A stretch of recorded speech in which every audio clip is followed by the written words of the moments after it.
Jes Jensen, formand i Danmarks Cykelunion. Mine damer og herrer, lad os så høre, vi er mange samlet her på torvet. Ny dansk mester er nu 2016, repræsenterende Team BMS Birn, Cecilie Uttrup Ludvig.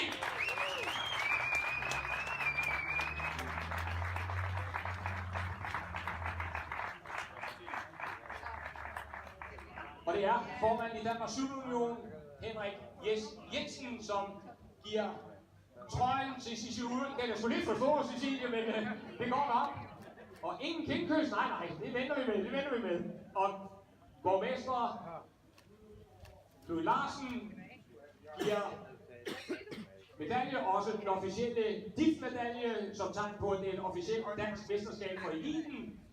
Og så blomster fra Henrik Jes Jensen. Og en vandringsgave fra borgmester Knud Larsen. Og så til det øjeblik, som også har været med i mange år, aldrig kan få lov af, nemlig den danske nationalmelodi.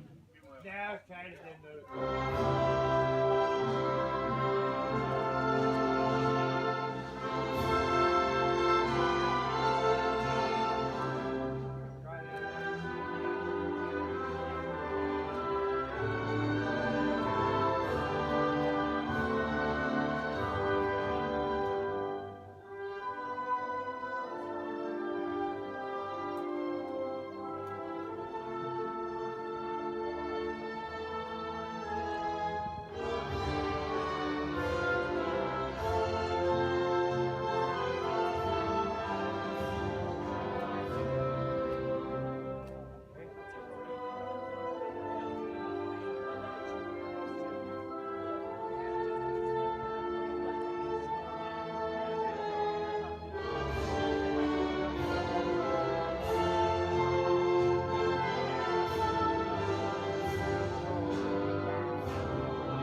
Cecilie Uttrup, til Trine Schmidt og til Camilla Sofie Wallin.